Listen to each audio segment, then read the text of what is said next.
Buenos días de nuevo. Vamos a estar hoy haciendo con la patología dual. Buenos días de nuevo. Vamos a estar hoy haciendo la actividad síncrona número 3, correspondiente a la asignatura de psicología de las adicciones. Y en esta sumativa vamos a realizar un caso práctico. Esta unidad 3 corresponde a los test psicológicos para el diagnóstico de las dependencias y las adicciones. Y lo importante es evaluar instrumentos y formas para realizar el diagnóstico de síntomas psicológicos y el tratamiento, ¿no?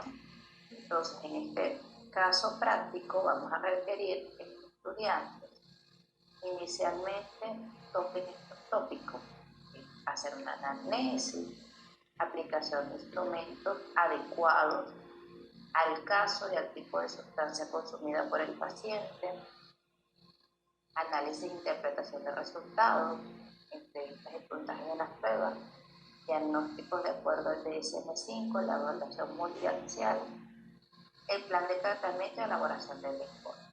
Entonces, ¿qué vamos a requerir? En esta anamnesis, yo les voy a dar un caso práctico. Entonces voy a colocar en un paciente de tantos años, más o menos como que se trata, ¿no? Y de allí ustedes van a derivar una anamnesis, que como saben son los datos iniciales del paciente, el motivo de consulta, por qué esa persona está allí. No es lo mismo, jamás va a serlo, una persona que acude a consulta porque desea mejorar su situación a una persona que es llevada a consulta. Y esto no es un dato menor, un dato supremamente importante porque, como vimos en la unidad anterior, se tocaba un tema que se llamaba entrevista motivacional, que tenía que ver con los estados de cambio de la persona. La persona podía estar en un estado de precontemplación, otro de contemplación, acción, recaída.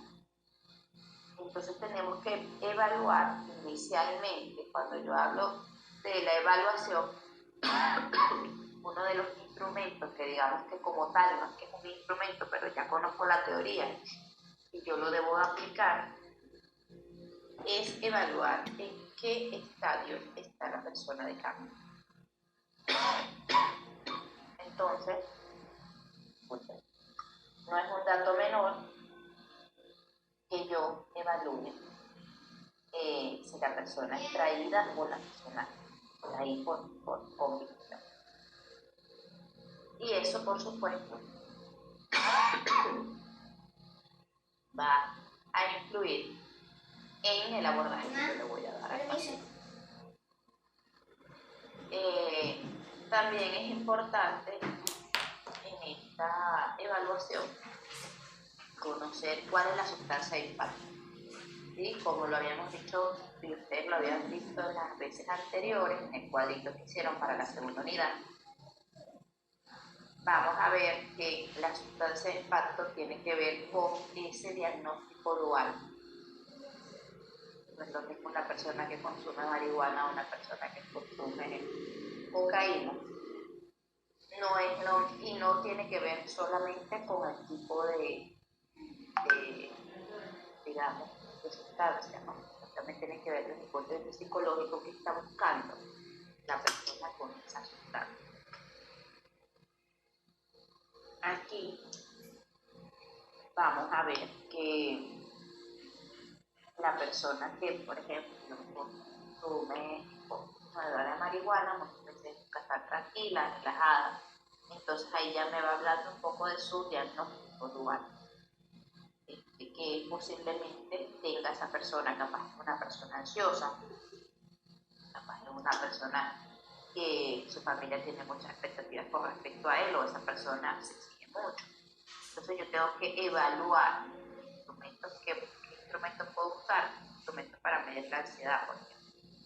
O capaz capaz me doy cuenta que consulto si la persona, bueno, tuviste un diagnóstico en la niñez, capaz era una persona que en la niñez pudo haber sido diagnosticada con hiperactividad. Entonces, en función de este anamnesis, yo voy a ir pensando en qué posible instrumento voy a usar, ¿no? Una persona alcohólica posiblemente use algo y explore todo lo que es la depresión. Podría evaluar si tiene algún problema con la mente depresión, si tiene un trastorno bipolar, ¿no? Está pasando por un ciclo. Entonces tengo que ir evaluando qué instrumento es más apropiado para establecer un diagnóstico. Recuérdense que desde el principio de la materia, de la asignatura, hemos hablado de establecer un diagnóstico dual, es decir, establecer el diagnóstico por consumo. Ese consumo también puede ser que sea un consumo ocasional o un consumo ya reiterado, y establecer también cuál es desde el punto de vista psicológico, qué es lo que necesita trabajar. Porque como habíamos dicho en la unidad 1, los problemas de adicciones generalmente corresponden a un iceberg, donde yo solamente veo la punta, que es el consumo, y por otro lado está el abordaje del problema psicológico que pueda tener esa persona, la depresión, ya sea ansiedad, ya sea trastorno bipolar, ya sea esquizofrenia, que debo tratar para poder mejorar ese síntoma que es el consumo de sustancias. A su vez, lo ideal sería también trabajar con la familia. Entonces, en este punto, debo establecer, luego de mi entrevista y los puntajes en la prueba, debo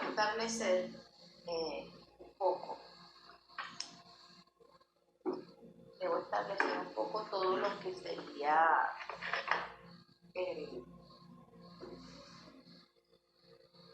el diagnóstico, según el DSM-5. Aquí habla de diagnóstico multiaxial. ¿Por qué el diagnóstico multiaxial? Aunque el DSM-5 no lo contempla, ustedes lo van a buscar. El diagnóstico multiaxial comprende varios ejes. El eje 1 y el eje 2. El eje 1 tiene que ver mucho con aquellas situaciones del neurodesarrollo que se puedan presentar, y también, bueno, y el eje 2 tiene que ver con el diagnóstico, digamos, psicológico que puede tener mucha persona. El eje 3 tiene que ver con todas aquellas enfermedades físicas o problemas de salud. El eje 4 tiene que ver con la situación social que está atravesando ese individuo. ¿Por qué es importante que yo evalúe por eje? Sobre todo, yo evalúo por eje generalmente todas las situaciones porque somos personas biopsicosociales.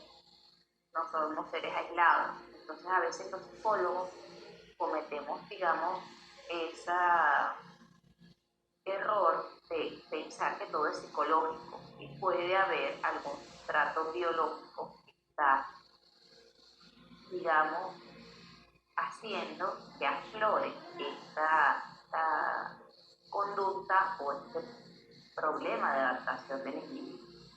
Entonces, por eso es importante evaluar por ello, ¿no? Porque así yo puedo tener una mirada global del individuo, porque somos seres, digamos, que obedecemos a un solo eje, ¿no?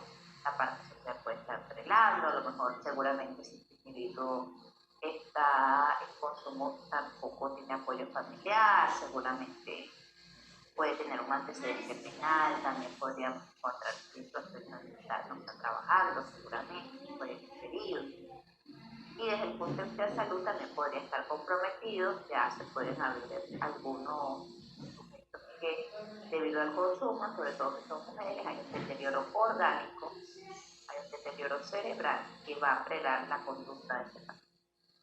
Entonces, por más que yo trabaje, hay cosas, por ejemplo, que pueda conseguir o que pueda mejorar, y hay cosas que no. Yo tengo que tener muy claro qué pasa desde el punto de vista biológico con esa persona, qué puedo esperar y qué no. base a ese diagnóstico, hago un plan de tratamiento. ¿Qué va a ser importante? Y lo digo acá, esto en la segunda unidad fui muy laxa. Aunque yo lo había pedido, las personas solo nombraron el plan de tratamiento y yo lo di por bien. Esta vez no. Esta vez, esta es la unidad donde vamos a trabajar ese plan de tratamiento. Tengo que especificar la técnica. Si la técnica es de sensibilización sistemática, pongamos. Y otra técnica es, no sé, manejo de la ansiedad a través de la relajación. Tengo que explicar esta relajación, cómo la llevo a cabo. El individuo se va a sentar en tal sitio y entonces le voy a poner una música, no sé, del mar, porque se la voy a poner del mar, por qué no de lluvia, todo especificado, porque lo más importante que vamos es el plan de tratamiento. Tienen que saber técnicas, cómo llevarlas a cabo, no alcanza con que lo no. Adicionalmente, en esta unidad también va a ser importante que yo, en mi trabajo, si voy a nombrar una técnica, tengo que colocar la referencia bibliográfica de dónde la saqué. Igual fui laxa en que usaron de repente portales web que no eran los más adecuados, pero para esta unidad pues ya un poco, ya vamos entrando en materia, entonces se va a decir un poco más que estos portales sean revistas especializadas en psicología. No puedo usar, no sé, la clínica Sanatriz dice, tienen que ser portales psicológicos que hablen acerca del tema. Y por último, la elaboración del informe, ¿no? Entonces aquí, ¿cómo se va a presentar? La identificación del paciente, motivo de consulta. Esto no es lo importante. O sea, eso lo tienen que mencionar, pero no. Lo más importante es el desarrollo del informe, los instrumentos aplicados, la evaluación por áreas, cognitiva, afectiva, emocional y de personalidad, las conclusiones diagnósticos, en este caso hago mi diagnóstico multiaxial y establezco la patología dual que tiene el individuo y por supuesto el plan de tratamiento, referencias bibliográficas según las normas. Aquí tiene más o menos definido cómo va a ser los criterios de evaluación, que exista coherencia. Esto es importante, señor. Yo no puedo decir, ay, el paciente tiene consumo de cocaína y entonces yo creo que el paciente tiene X patología y el instrumento que voy a usar es un RAVE. Ajá, vale, muy bien. ¿Y qué más va a usar? Porque el RAVE me da capacidad deductiva asociada a la inteligencia, pero tengo que ver, de acuerdo al diagnóstico, voy a usar un instrumento. Debe haber coherencia. Las características del paciente, sus síntomas y el diagnóstico. Esta es la forma como se va a evaluar. Esta actividad es hasta el 2 de julio, y igual, si tienen alguna duda, pueden consultar a través de el sitio que tienen por repetir en la universidad para, bueno, por esto me despido, chicos.